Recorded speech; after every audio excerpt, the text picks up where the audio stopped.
Breaking news from WRAL. Coverage you can count on. And that breaking news takes us to Garner this noon hour at Sky 5 over a deadly crash on White Oak Road. What happened here? And I'll tell you some alternate ways to get around this shutdown right now.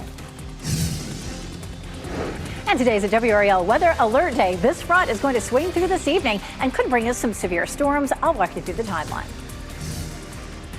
Power struggle. Lawmakers are set to discuss a plan to pay for future energy plants.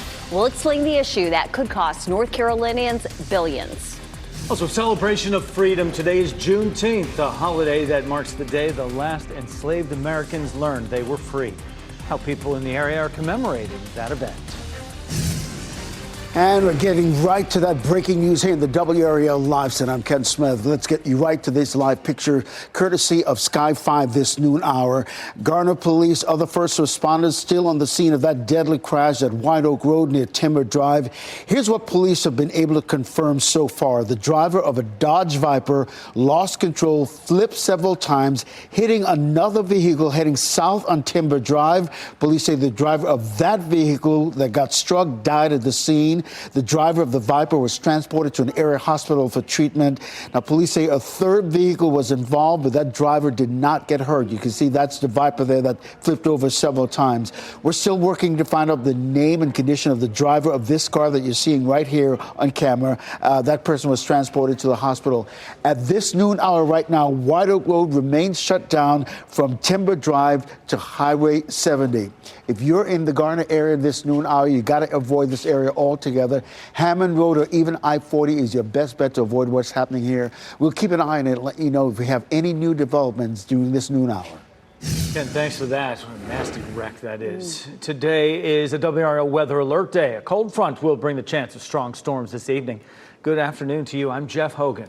And I'm Renee Chu. Thanks for joining us. Elizabeth Gardner is in the WRAL Severe Weather Center with a look at the timeline for these storms. We take a look at where the front is right now. It's well to our west, way back here across Nashville, Tennessee. A lot of the thunderstorms along this front have taken a big dive to the south. Lots of strong storms here. Not a lot of severe weather, but boy, this was moving fast. Lots of heavy rain, lots of lightning. We do have some cells that are starting to pop up along the mountains, and that front will continue to slide eastward, pick those up and push those in our direction and add a little extra energy to what's already started there. It is still a long way away. We're not likely to see this moving into our area until maybe 6 or 7 o'clock, so another 6 or 7 hours. What we will see is some increasing clouds this afternoon, and at 5 o'clock, well to the west, say from the Triad down towards Charlotte, we start to see that line of thunderstorms developing. We'll stop here at about 6 o'clock, and you can see it is still to our west, but it's moving fast. At 7 o'clock, it begins to move into some of our western counties, right through the middle of the viewing area at 8 o'clock, and then continuing to move out by around 10. So we do have a good chance for at least some isolated wind damage. We're probably not going to see a lot of flooding because this is moving very fast. But again, starting at around 7 or 8 up until around 9 or 10, that's going to be our window of opportunity. And again, damaging wind will be our biggest threat. Some hail is possible. It is a level 2 risk. We'll talk about what a level 2 risk means. And of course, we'll talk about the heat. We have a heat index to deal with before these thunderstorms arrive. I'll show you coming up. Elizabeth, thanks. State lawmakers are set to vote today on a bill to roll back a climate change agreement between Duke and state regulators. The utility now says it would lead to higher prices for consumers. WRAL Capitol Bureau Chief Laura Leslie is live outside the state Senate, where that vote is expected this afternoon. Laura. Yeah, supporters say the bill would keep utility bills lower than they would otherwise be by allowing Duke to back out of those carbon reduction goals. But opponents say it's going to do exactly the opposite because it would allow Duke to charge consumers now for plants it hasn't built yet. Several years ago, state lawmakers sat down with environmental groups and utility companies, and they worked out what they called the Clean Energy Act. In return for some concessions, Duke agreed to reduce carbon emissions by 70% by 2035 and to net zero by 2050. Duke now says meeting the 2035 deadline would drive up costs for its customers. Donald Bryson with the John Locke Foundation says getting rid of that deadline will benefit consumers. He says the 70% was an arbitrary benchmark that accelerated the growth of solar, which he claims will be more costly in the long run. But Matt Abel with the NC Sustainable Energy Association said solar energy is the cheapest energy available. He says the bill reduces incentives to develop renewables and actually allows companies to build more power plants that use fossil fuel. The bill also allows Duke to charge consumers today for plants that it plans to build in the future. Advocates say this will keep costs lower because they won't have to pay interest to borrow that money to build those plants. If the Senate approves this bill today, it goes straight to Governor Josh Stein. Laura Leslie, WRAL News, live in Raleigh. The future of shrimping on the North Carolina coast faces a final vote in the Senate today. Legislators will likely pass a measure to ban trawlers from netting shrimp in inland waters or within a half-mile of the coast. The Senate voted 41-4 to pass the bill yesterday. The no votes were from Republicans representing coastal communities. Critics say the measure would destroy the state's shrimping industry. If passed today, the bill would still have to go back to the House before it goes to Governor Stein. New this noon, officers in Wendell are searching for the driver of a car that crashed into a police vehicle, injuring 2 officers. This happened early this morning at the intersection of Wendell Falls Parkway and Jake May Road. As a result of the crash, officers charged Uriel Acel Morales with felony possession of cocaine, and that driver is still on the run. Fayetteville Police Department arrested one of its own. Officer Jacob Jones faces 6 sexual battery charges and is accused of committing the crimes while on duty. The arrest was announced by the interim police chief last night at a news conference. According to the arrest warrant, Officer Jones responded to a call at a business June 10th, where police say he touched an employee inappropriately several times while reviewing the camera footage. Jones was served a consideration for dismissal from his job at the department. President Donald Trump has reportedly approved a plan to attack Iran, but he hasn't made a final decision. This as Israel and Iran trade missile strikes. Businesses and shops in Tel Aviv were damaged today as the conflict enters its 7th day. Israeli strikes have killed at least 639 people in Iran. Israel said its death toll remains at 24. The U.S. is reopening visas for foreign students, but changes are coming to the application process. The State Department says all applicants will now be required to unlock their social media accounts for review. An Associated Press report says government officials will be looking for indications of hostility toward the U.S. The department says applicants who do not share their accounts could have their visa rejected. Today is Juneteenth, a federal holiday that commemorates the end of slavery. The name combines June and 19th, referring to June 19th, 1865. That was the day Union troops arrived in Texas, enforcing the Emancipation Proclamation. It had been signed by President Lincoln 2.5 years prior. Events are happening across the nation, including here in the Triangle. And WRAL's Flynn Snyder is live in downtown Raleigh at Moore Square right now. And Flynn, Juneteenth celebrations picking up there this noon. Yeah, right now more than a dozen locally owned vendors and food trucks are setting up here in Moore Square. It's all a part of Moore Square and the Marble Kids Museum. They're hosting a day-long Juneteenth celebration here in Moore Square. We'll also see performances and music, and across the street in the museum, they're hosting demonstrations and art displays throughout the day. An organizer tells me this event is designed to be family-friendly and highlight celebrations of freedom, community, and culture. Juneteenth is still a great big celebration, and though some of the history may be difficult to explain to children, children do understand joy, they understand fun, they understand play. And that's our role at Marble Kids Museum, is to introduce them to joy and celebration and play. So staff at the museum tell me that with the addition of programming here in Moore Square, it allows them to put this event on a much larger scale than they ever have before. Programming here in the square and across the street at the museum sets to run through 7 o'clock this evening. Flynn Snyder, WRAL News, live in Raleigh. Today, people in Raleigh are honoring black soldiers who fought in the Civil War for Juneteenth. The capital city Juneteenth Celebration Committee held a tribute at the Raleigh National Cemetery to honor the U.S. colored troops. The group was a regiment of mostly black soldiers who fought for the Union.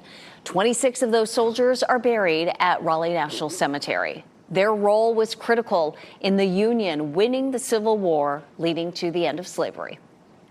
They need to know what has come before, that folks have sacrificed for them before. And so keeping the history alive is important. According to the African American Civil War Museum, the U.S. colored troops made up 10% of the Union Army and 25% of the Union's Navy. More than 200,000 people are listed as a part of the regiment at the National Archives. And Renee, the Triangle offers an enormous range of opportunities to celebrate Juneteenth. You can tour museums and historic sites or enjoy live music, food, and celebrations. You'll find a list of events on WRAL.com. Just search Juneteenth. Next at noon, hate crime charges. How the man accused in a Boulder, Colorado attack plans to defend himself. Also, easing the effects of Parkinson's, the brain stimulation being used to soften the symptoms. Plus, space explosion. What went wrong on this Texas launch pad? I'll take you right back out to that deadly crash on White Oak Road in Garner. We are working to learn more about the cause of this nasty crash. There has those lanes shut down. Ken Smith is in the WRAL Live Center with a look at the best way you can get around that traffic. Keep watching WRAL News over the air Channel 34 and Spectrum Channel 1257.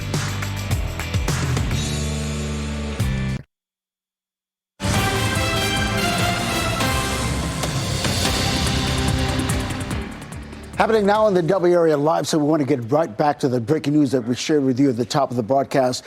White Oak Road remains closed from Timber Drive down to Highway 70 as a result of this crash where someone died. It appears that the driver of this car right here, this Dodge Viper, flipped over several times, hitting another vehicle that was driving south on Timber Drive, and the driver of that car died. Again, this is a situation that's happening right now. Timber Drive, White Oak Road remaining closed from Timber Drive all the way back to Highway 70. Now, if you're in the Garner area, Johnston County, you want to avoid this area altogether, your best bet is to use Hammond Road or even I-40 to get to the capital city. The NTSB is ordering Boeing to make a quick fix on its 737 MAX engines. That's because they can cause the cockpit and cabin to fill up with smoke if a safety feature is activated. The agency cites two reports from 2023 when Southwest Planes experienced issues with the safety feature, which is set to activate during a bird strike. The engines can accidentally leak oil during activation and can lead to smoke filling up inside the plane. A federal judge says prosecutors can proceed with hate crime charges against the Egyptian man accused of carrying out an anti-Semitic attack in Boulder, Colorado. Mohammed Solomon is accused of injuring 15 people after throwing Molotov cocktails into a crowd marching in support of Israeli hostages. Solomon's lawyers say his client told investigators that he had no issues with Jewish people. Instead, he claims the attack was motivated by his political views. If convicted, Solomon could face up to 40 years in prison for each victim. A highly decorated Marine whose actions in Vietnam earned him legendary status is still without one honor that many believe he richly deserves. James Capers Jr. now lives in Jacksonville, North Carolina. Dave Jordan spoke with the man who is not only known for his bravery, but for breaking barriers. It is an iconic image from the 1970s. A decorated Marine standing tall with a simple but powerful message, "Ask a Marine." It was the first United States Marine Corps recruitment poster to feature a black man, and it resonated. A lot of the young Marines came in because they saw that poster, and most of them thought I was a Hollywood Marine. They thought that, I wasn't really a Marine. That real Marine is retired Major James Capers Jr., now 87 years old, handpicked for the poster by the Secretary of the Navy. Didn't ask me, but he said, "You will do these recruiting posters." And I said, "Yes, sir." Capers earned the honor with his heroic, courageous, and legendary service in Vietnam. I was a special operations guy, and we were trained to kill folks and stay alive if we could. Capers was a trailblazer, the first black officer in Marine Special Operations, and the first enlisted African-American to lead a Marine reconnaissance company. He took part in dangerous classified missions, including one that turned especially bloody and perilous. Capers' service began when he enlisted in 1956 and didn't end with Vietnam. He made a 23-year career in the Marines. His home is filled with memorabilia, medals, and mementos of valor, service, and a life spent breaking barriers during segregation and the civil rights movement. On his chest, 3 Purple Hearts, the Silver Star, and 2 Bronze Stars, among others. But for many, one recognition is still missing: the Medal of Honor, the military's highest award.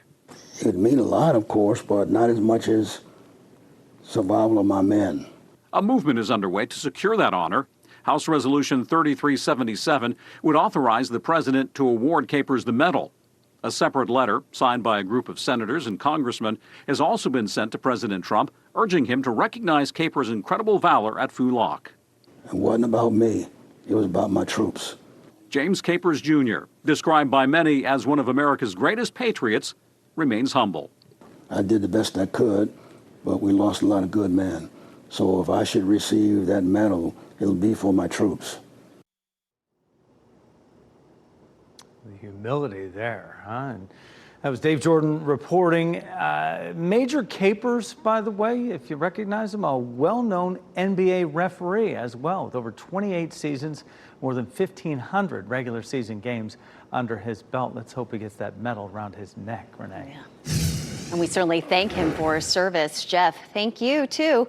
12:17 now, and it's going to be a hot and sticky afternoon. A lot of sunshine out there. We will have several hours of dry time until this next weather maker rolls in. Yeah, so the front itself is moving along pretty slowly, but the storms out ahead of it are moving pretty quickly, taking a big dive well to the south, and that's where the strongest storms are. Now, we do have some cells that are popping up along the mountains, and as we get into the afternoon, we add a little daytime heating, a little energy to that, and this front starts to interact with that. We're going to see a wave that moves across our area too. So our next weather maker arrives much later on this evening. We do see the potential for some increasing clouds as we head through the afternoon. We'll just kind of roll through Futurecast and we'll pause it as we get closer to around 5, 6 o'clock. Around 5 o'clock, you can see a line of thunderstorms that's back to our west. We'll pause it again at 6:30 to right around 7. It starts to move into some of our western counties around 8 o'clock right through the triangle. And then between 9 and 10, it starts to push out of the region. Because it's going to be moving fairly fast, we're not looking at a huge risk for flooding, maybe some minor flooding because there'll be a lot of heavy rain with this. But the slower this moves, the more rain we would see. And because it's moving fast, that may not be as big a concern. It's a level 2 risk for severe storms. That means some isolated storms could produce some wind damage. There may be a little bit of hail with this as well. Again, the timeline is going to be around 5 or 6 o'clock to around 11, and it'll move through fairly quickly. Before the front gets here, it's pretty breezy out there. We'll take a live look here at Wilson. The whirligigs are spinning around. There were some people walking around just a little while ago. I see some folks out there enjoying the whirligigs, even though it is on the hot side. Right now, we've hit 90 degrees in the triangle, but this is key. The dew point's still at 69. I mean, that's a relatively high dew point, but if it was up around 75, which it could be this time of year, boy, that heat index would be off the charts. But instead, it's just 5 degrees warmer than, it feels like 5 degrees warmer than it really is. That heat index at 95. It is 100 in Clinton and 99 in Goldsboro. Feels like 93 in Rocky Mount and 95 in Southern Pines. But most of us are not seeing triple-digit heat indices, at least just yet. We do have some gusty winds. Winds are out of the southwest, gusting to 28 in Durham and Raleigh, 21 in Roxborough and South Hill, and 22 in Rocky Mount. So it will remain breezy. We're going to see winds gusting about 20 to 25 miles per hour up until around sunset, and then it backs off to around 10 to 15. Juneteenth planner, we are likely to hit 95 this afternoon. We've already hit 90, and that 95 would be the hottest day we've seen so far this year. Yesterday we hit 94. So if you're going to be out and about doing anything, especially heading out to some of the Juneteenth events, just remember it's going to be very hot. Lots and lots of moisture, and the moisture in the atmosphere that we see here in green is what makes it feel hotter than it really is. Well, once the cold front comes through this evening, we're going to see some drier air work its way in behind it, and that's going to give us a little bit of a break for Friday. So heat index for today likely to be close to 100, but back down to 93 tomorrow, but 104 on Sunday and 111 on Monday. We see big changes for next week. Monday, a major heat risk, especially for those without proper cooling methods, but then it's an extreme risk for Tuesday, and that is a rare event for us for sure. We're going to talk more about these almost triple-digit temperatures that we'll see next week coming up. Elizabeth, thanks. Another reason to work out. Millions of people may have a condition that can lead to heart problems and liver cancer and aren't even aware of it. What you need to know about fatty liver disease today at 4. Housing in RTP with employers like Apple coming to town. It's a thought. tonight at 6. The decision that could open the way to building homes on land originally reserved for research. Still ahead this noon, ready to eat recall. Walmart is warning customers not to eat a popular meal sold nationwide. The health issue linked to the products.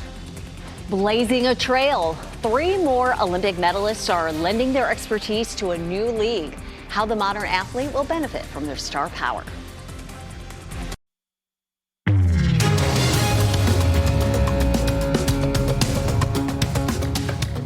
Walmart is pulling a popular pre-made food brand over a deadly listeria outbreak linked to the products. Fresh Realm is recalling some of its pre-made chicken fettuccine Alfredo meals. The products involve the 32.8 ounce and 12.3 ounce market-side grilled chicken Alfredo with fettuccine and the 12.5 ounce Home Chef chicken fettuccine Alfredo.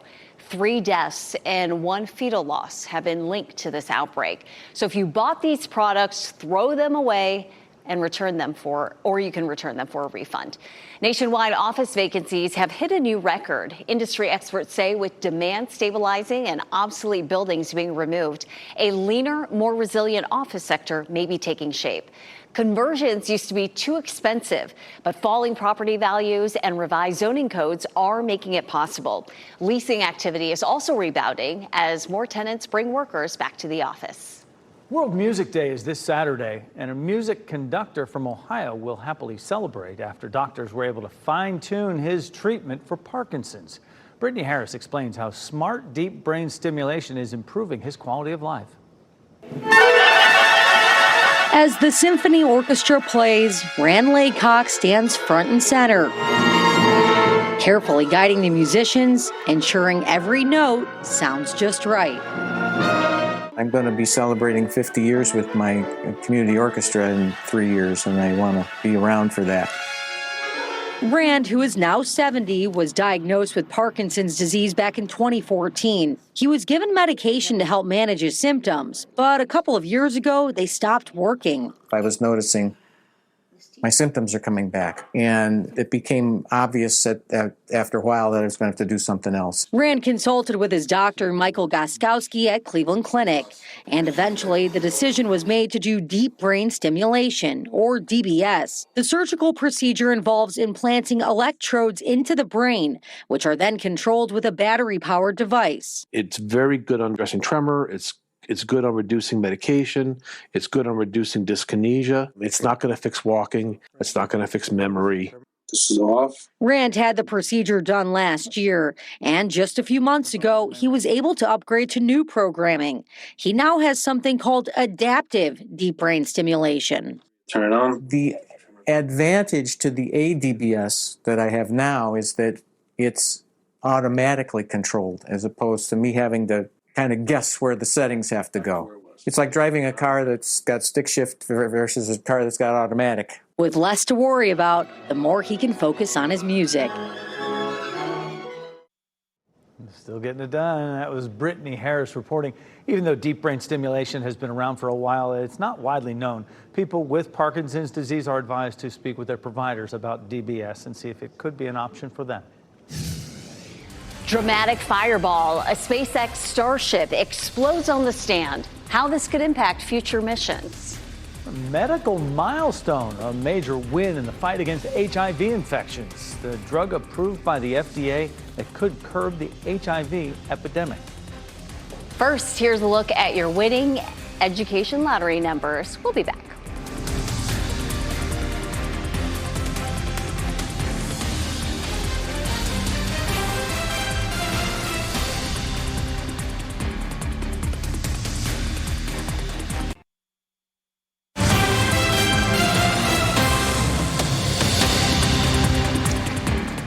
We've got a traffic alert to share with you this noon hour here in the WRAL Live Center. Let's take you right to the live trip map that we see, there's an incident right there in the US 1 northbound lane, right there at 1010 Road, going all the way back to Highway 55. And you can see the huge delays it's causing, courtesy of their live cam network, US 1 and Highway 55. Those are the northbound lanes. You can see the bumper-to-bumper traffic there.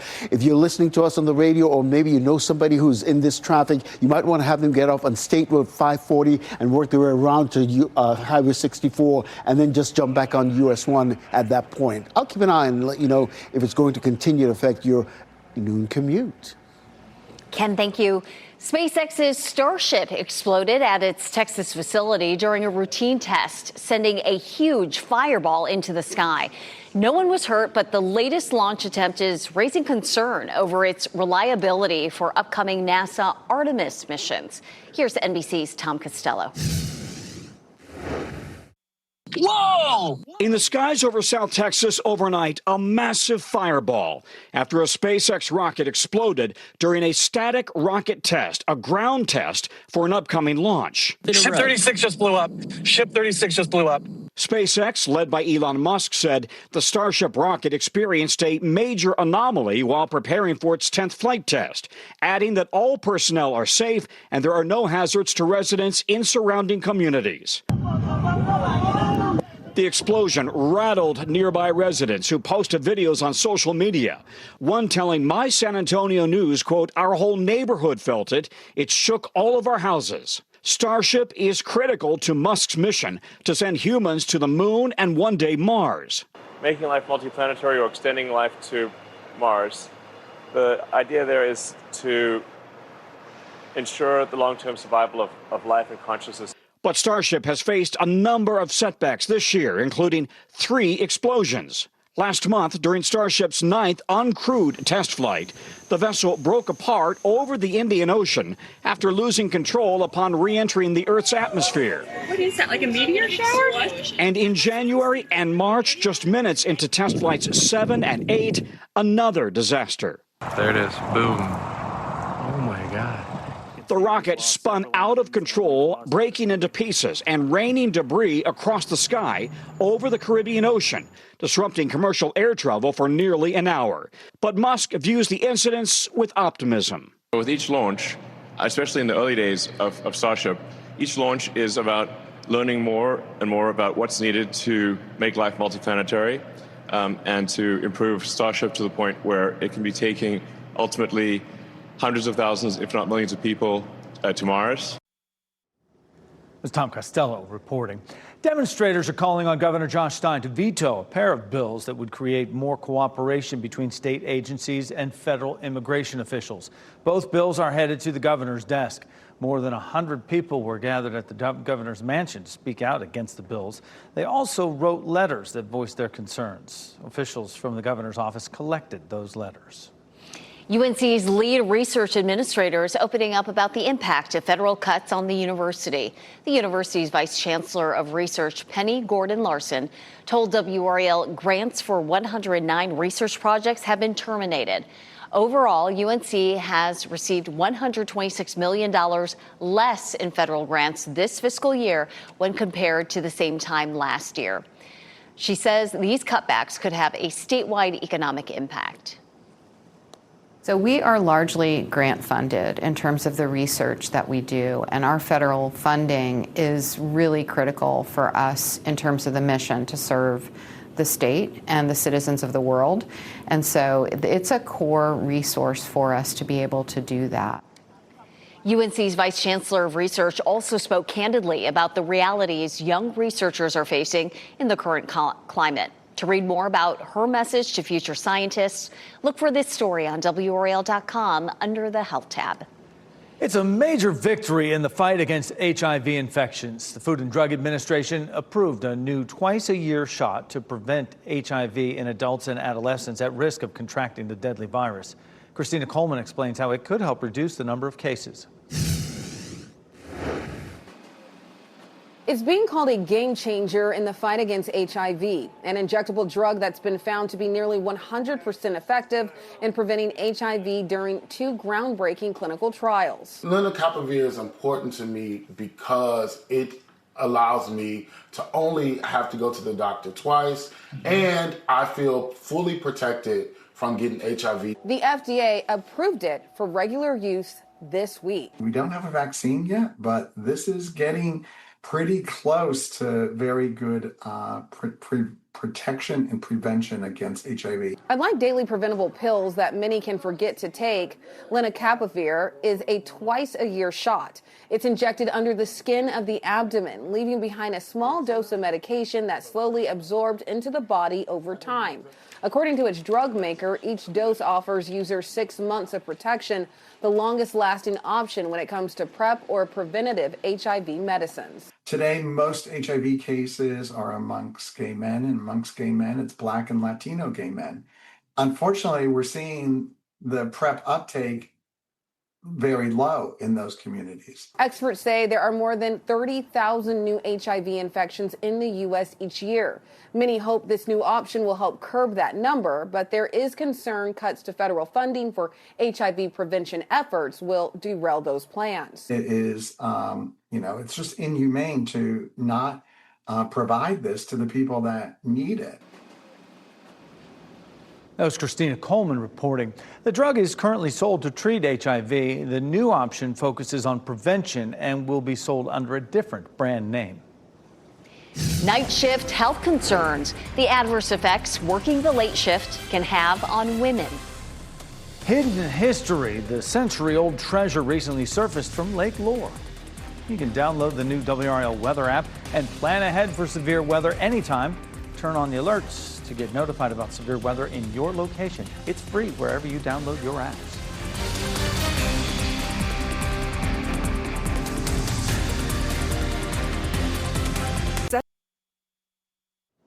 Olympic gold medalist Sha'Carri Richardson is the latest athlete to join the women-focused track and field startup Athlos. Richardson will serve as an owner advisor. Athlos was founded by Reddit co-founder Alexis Ohanian. Richardson joins other prominent athletes like Gabby Thomas and Tara Davis-Woodhall. The team-based league is expected to launch next year, and it'll feature several meets in major cities with teams competing for record-breaking prizes. For the first time in more than 40 years, the Los Angeles Lakers will be run by somebody new. The Buss family has agreed to sell a majority stake to businessman Mark Walter for $10 billion. As part of the deal, Jeannie Buss will retain a minority stake in the team she has owned since her family purchased the franchise in 1979. Walter is also the majority owner of Major League Baseball's Los Angeles Dodgers, WNBA's Sparks, and Cadillac's forthcoming Formula One team. Nike is delaying the launch of its highly anticipated Nike Skims activewear line due to production delays. The companies do not have a new launch date, but the activewear line is expected to debut later this year. Nike first announced the Skims partnership back in February and said it would include apparel, footwear, and accessories. Women who work a night shift may have a higher risk of developing asthma. Researchers say women who only work at night had a 50% increased risk of moderate to severe asthma compared to women on the day shift. The lead researcher says night shift work disrupts the body clock, including the levels of female hormones, causing the rise in women's asthma rates. Pieces from the past. We'll take you to western North Carolina, where hurricane recovery is unearthing treasures not seen in 100 years. Also, chipped chalice. Hockey's coveted trophy takes one for the team. But this is not the first time the Stanley Cup has endured a bit of damage.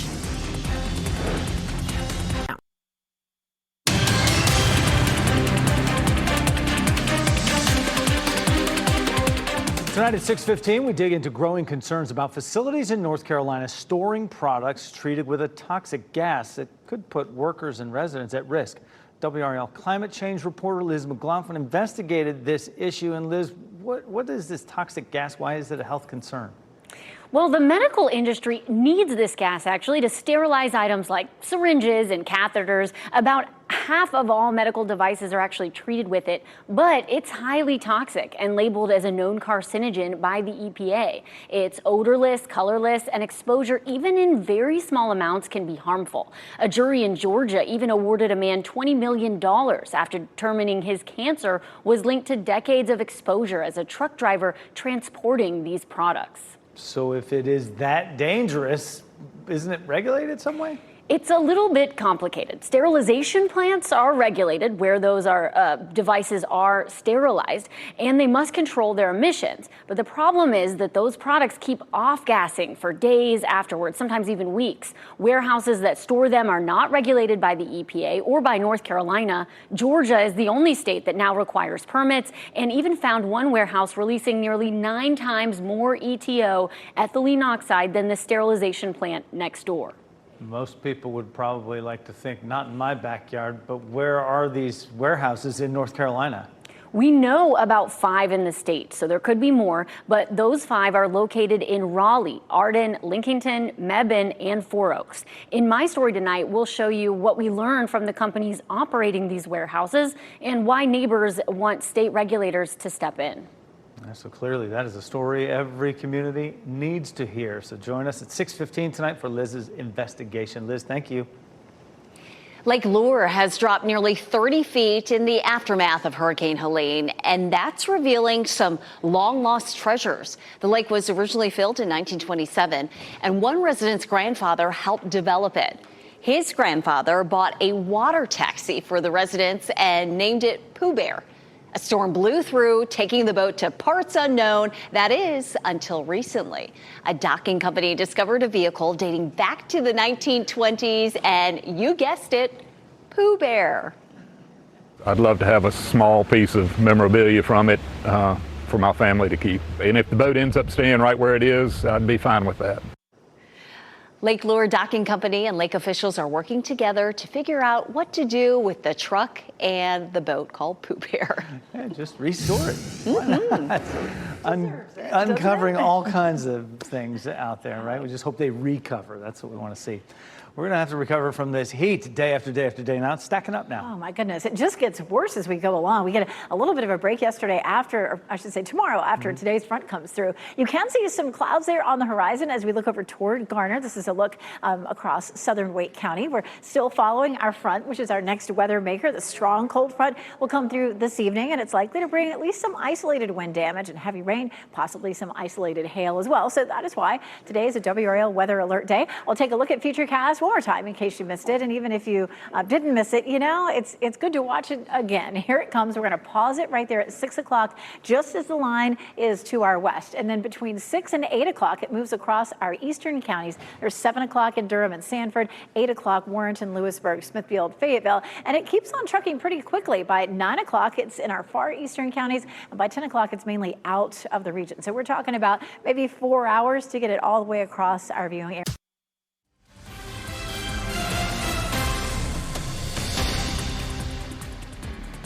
We're giving you a glimpse inside the WRAL newsroom, where folks are working to put together the afternoon and evening newscasts for you. You're watching WRAL News, available on Hulu and the WRAL app on your TV or streaming device. As we wrap things up, here's a look at the headlines we're following today. Parts of White Oak Road in Garner is shut down after a deadly crash. This happened near Timber Drive around 10:30 this morning. Garner police say a driver in a Dodge Viper was driving north on the road, lost control of the car, and flipped. The driver of the Viper also hit another car that was driving south. The driver of the other car was killed. The driver of the Viper was taken to the hospital with injuries. No word on when the road will reopen. State lawmakers are set to vote today on a bill to roll back a climate change agreement between Duke Energy and state regulators. The bill would let companies charge you for power plants that aren't built yet. This means your monthly energy payments could go up. WRAL Capitol Bureau Chief Laura Leslie will be monitoring the vote today at the state legislature. Many Juneteenth celebrations are happening all around the Triangle today. The federal holiday commemorates the end of slavery. Moore Square and Marbles Kids Museum are hosting a day-long Juneteenth celebration. There are performances and music. And across the street at the museum, they're hosting demonstrations and art displays throughout the day. This runs until 7 this evening. Probably safe to say the Florida Panthers are having a great time celebrating their Stanley Cup victory over Edmonton. And somehow the Panthers players cracked the cup. The rim of the famous trophy dented the bottom of it as well. The keepers of the cup plan to have it repaired, though, in time for the Panthers celebration parade Sunday. That silver chalice has been mishandled by players, coaches, and staff for more than a century now. In 2021, the Tampa Bay Lightning dropped the cup during their boat parade. In 2021, the following year, the Colorado Avalanche dented it on the ice the night they won it. It's been dropped in the ocean, in pools. It's all over the place. It's been through a lot. An unusual animal rescue after a dog in Lumberton allowed his curiosity to get the best of him. Fire and rescue crews were called after Koopa got his head stuck in a tire rim. He was taken to the fire station to see if they could get it off. They didn't have any luck, so they took the pup to a veterinary clinic. Koopa was sedated and the rim was removed. Thankfully, he was not hurt during this whole ordeal. Our pet of the day is from Hope Animal Rescue, a 19-pound bundle of joy named Bauer. Shelter volunteers believe he's a Pompachi, okay? I have no idea. 3 breeds, though, together. Regal nature of a Pomeranian, cute butterfly ears of a Papillon, and a Chihuahua's desire to be a wonderful companion. So there you get it. Bauer was found on the streets of Cumberland County with a chain and broken white cord tied around his neck. He was underweight and was taken to the county shelter. After some love and training, he's transformed into a sweet boy. And if you want to meet him, you can visit hopeanimals.org. NBC News Daily is next on WRAL. Your next local news update in 30 minutes. Breaking news updates anytime on the WRAL News app. Keep watching WRAL News over the air Channel 34 and Spectrum Channel 1257.